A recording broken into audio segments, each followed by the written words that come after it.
Hello, my name is Marisa Molina, and I am part of the SAP Business One implementation team, solution architect at Consensus International. Today, I want to share with you a few tips and tricks regarding some functionalities. But the first one that I want to share it is about the document settings, because we usually get questions for users like you, and we find that those are related actually to the configuration, to the systems. Okay, we find them under administration, system initialization, document settings, but we will go through there in a few. So in those settings, we have a lot of settings under the documents, and actually we have a lot per document, but these are related to the general configuration. So we will go through these four today: gross profit base price, manage inventory by warehouse. It looks like self-explanatory, but I want to share some additional aspects of the inventory by warehouse with you. This one that by default, it is always like no warning, and it is response to release receipt of stock outside defined range. I will share a couple of tips in there with the right click menu and also the tooltip preview. And finally, the journal entry split. Okay, so let me just go and transfer to share my screen with the demo company SAP Business One. Okay, now that we are in our demo company, let's go to the hamburger icon, administration. Let me increase the size of the menu at least. System initialization. Here we have document settings. Let me remove the icon. So the first one is the gross profit base price. So calculate gross profit by default. All of us have it checked. And the item cost is like the standard. And the item cost, it is related to the actual inventory value. Your inventory, the amount that you have for inventory, the items that you have in stock, right? And the reason that I'm mentioning this one, it is because you have all of these price lists. In this case, we have a lot. Some of them are just for testing. And you could select any of this just to like an what if scenario when you are analyzing the gross profit in a sales order in any of the sales documents, right? So the standard should be the item cost, because actually that's the inventory value. So at the time that you ship the product, the system will affect the cost of sales based on the item cost. And of course, it all depends on as well in the valuation method that you have for your items, because if it is a standard, it's going to be a standard cost, and in that case it would be production standard cost maybe. The other thing is what if it is by serial and batch, so that also affects what's going to be the real inventory value. But the most common scenario, it is with the moving average. So basically that's the price list that we assigned item cost, and calculate the percentage based on the sales price. That is like the most standard thing, right? So let me just minimize this one, and let's go to sales order. Let me increase the size, and I will select any customer here. This one is fine. Oh my God, I had to select one that is actually in euros. I have to ship to country US. Let's go with microchips. Okay, posting date today. Let's say that delivery date is also today. I'm using an item that is going to be this 14, right? And basically this is quantity 1. And here you will see what is the actual gross profit base price, 50.56. So if I go to my icon, this is the icon. That is what I have for the item cost, 50.56. It isn't here that you can select any other. What if I buy this in the discount purchase price? So my profit, of course, will be quite different, right? So this, you can do it. If you even can change in here. But at the end, if I regular purchase price, 50 to 50, or the actual item cost. At the end, the system will use whatever inventory value that you have at the time that you ship the product, okay? So let's say that I'm doing it in this case only for one item. And you know what? Let me just change the tax code to exempt so we don't have any other thing. So let's say an view. So right now for this item, if we go to the actual item master data, under the inventory data, we see that the item cost is 50.56. Actually, we have five decimals for this one, right? And I have in stock 452. I will receive a good amount of this item so we can see what is the change in the item cost, right? So let me just go to the actual modules, to the inventory transactions, and let me just go for a goods receipt. So selecting the same item, I click.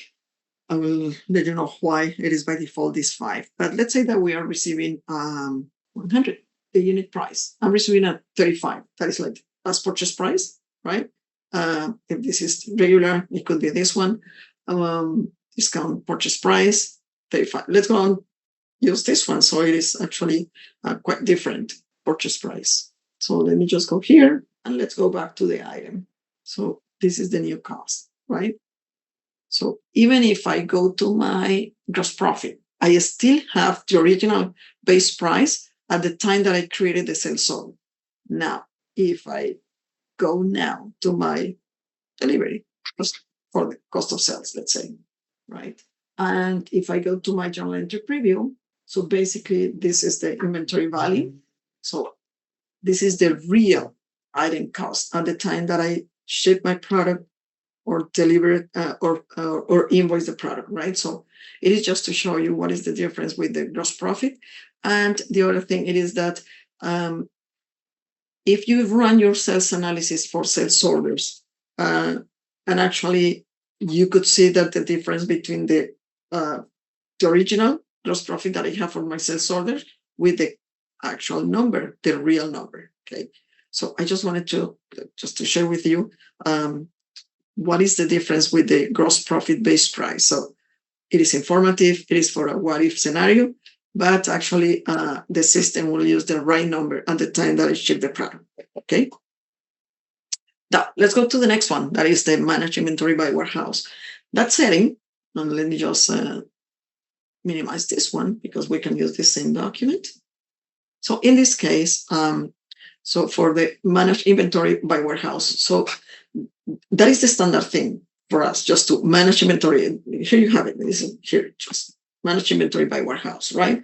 So it is pretty standard for us to manage the inventory by warehouse. The other thing that we need to be careful about it is to block negative inventory by warehouse.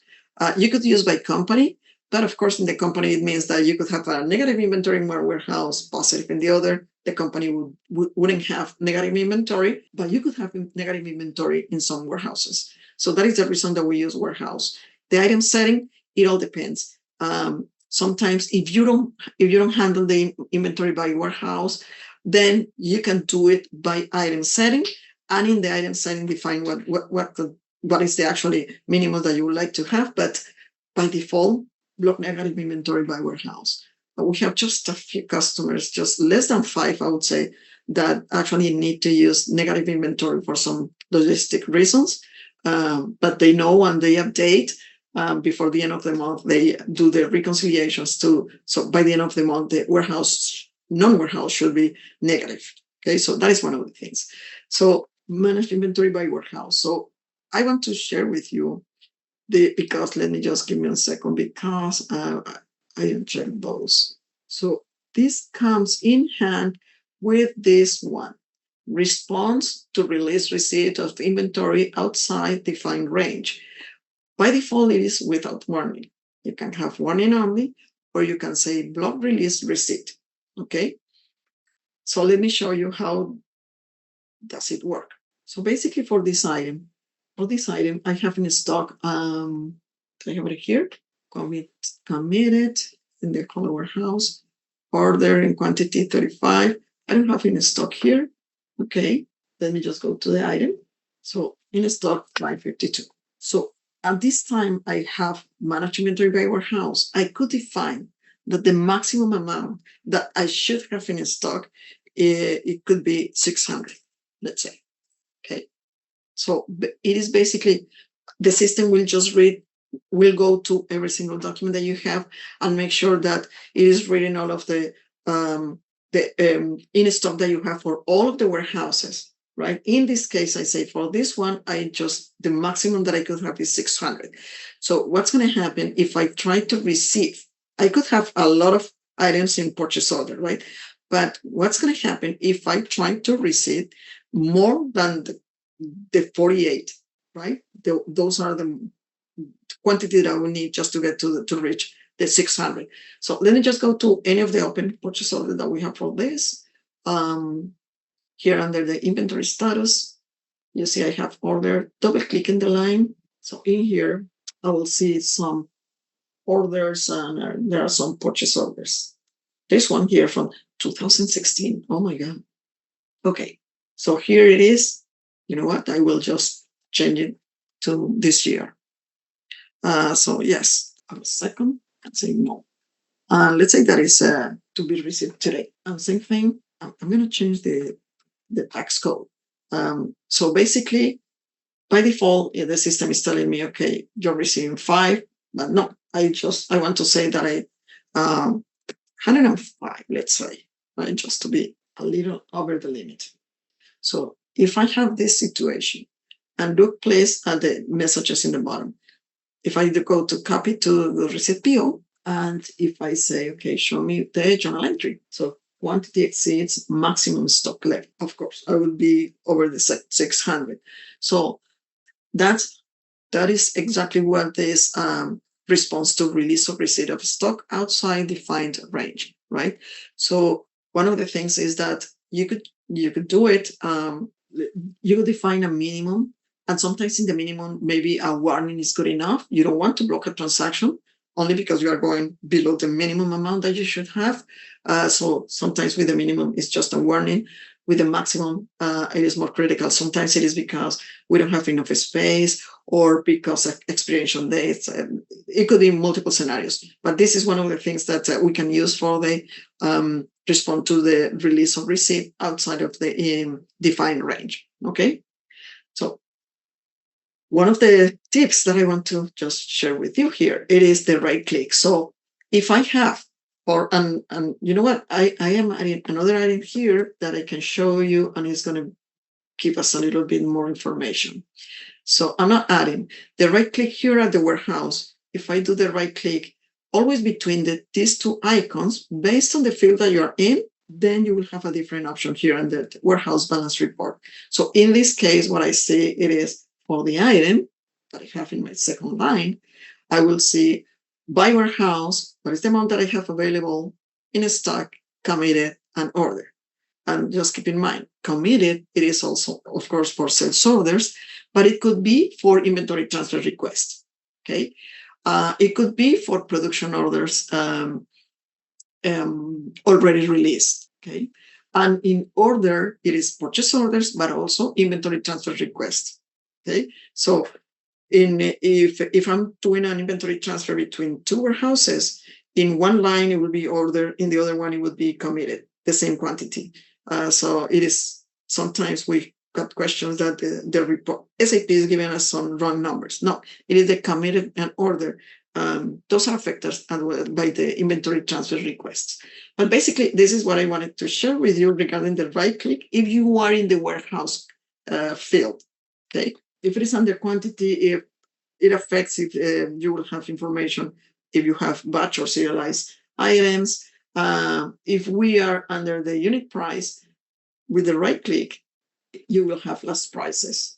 So in this case, it is exactly for this vendor, right? The last prices, in this case, I have 10. You can change this here. And it is for every single document that you have in purchasing for this vendor.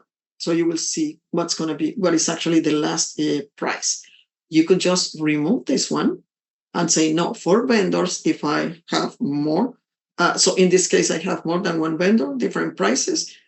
Let me just go to the view and fit column width. So basically, you will see what are the prices for the different vendors. Okay, and actually sort it out. So you will see basically it is more easily to read, right? But you can also do it by customers. So you select customers and do the refresh, and there you will have the unit price. So that is if you have the cursor and do the right click over the unit price.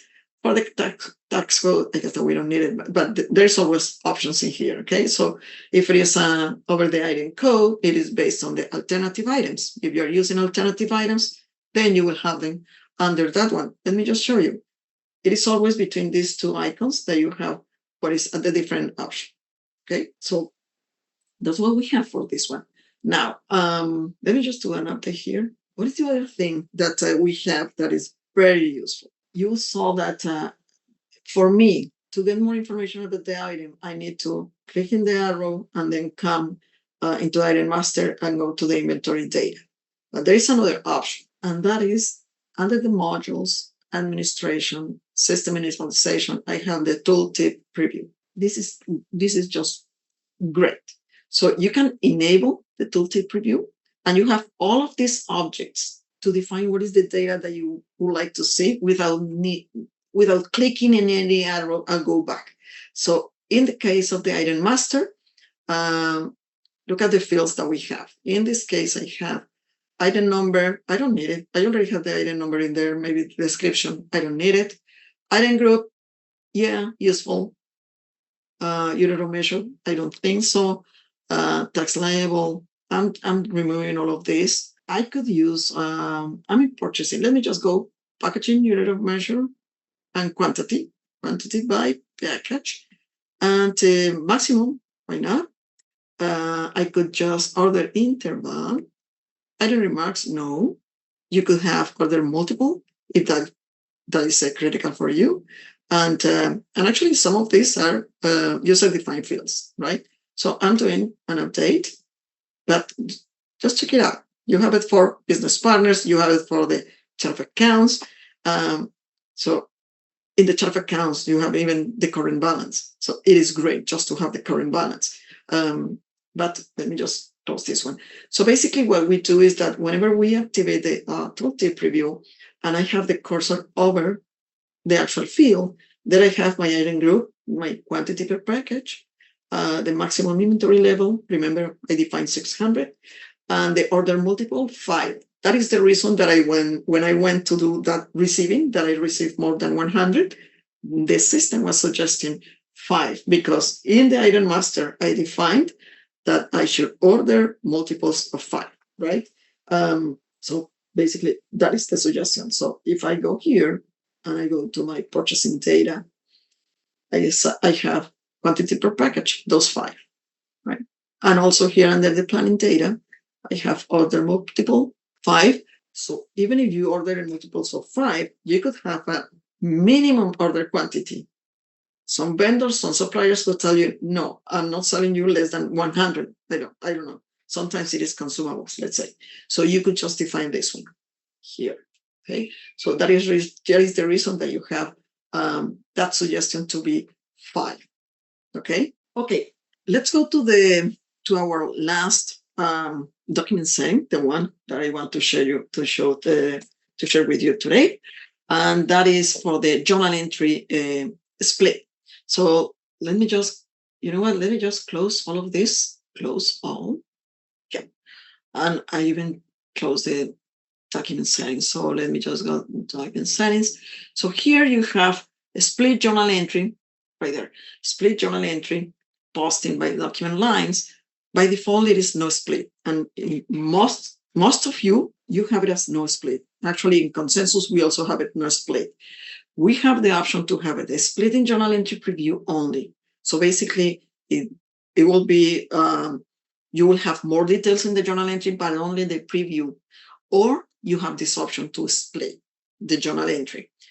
What does it mean? So let me just go, and yes, it can increase the number of lines in the journal entries, but sometimes when we are going live, it is a good option because you will have more details. So let me just go and create a sales order with parameter technologies, and I will select, let me just go this one, I guess these two are printers here. Actually, what is the item group? JB printers and JB printers. Yes. Let's go to another item that we could have different item groups. So this is items. We shouldn't have any item in group items. So basically here we have it. So I'm not changing any quantity. I'm not changing anything. You know what? Let me just go with this one for 1, just to look at what's going to be the effect. I will change the tax code to exempt because I don't. Well, no. Let's keep it as it is. posting date this one, and let's say that it is for today. And on view. And of course, here we don't have a journal entry, right? It is a sales order. But now, if I go to my delivery, I go to my journal entry preview. So basically, I will have, even if I have the same GL accounts, and look at this one, the inventory account is, I have the same inventory account for all of them, but the cost of sales accounts, I have different cost of goods sold accounts for the items or for the printers. So in line 2 and 4 is for the printers, line 6 and 8 it is for the items. So this way, you actually can have the details of how much is going to be by item, actually, right? So if I do this, I have much more visibility. If I don't do it, if I don't split it, basically the cost of sales of line 2 and 4, it would be in one single line. And the lines 6 and 8, it would be in one single line. So for me, it's more difficult just to identify if something is wrong. So that is a suggestion that you could have it for in the preview only, and then at the time that you actually post the document, it will be consolidated by GL account. But if you have it split, basically this is what you're going to have. If you don't run that many transactions, or if you are in the HANA environment, memory is not an issue. So you will be fine.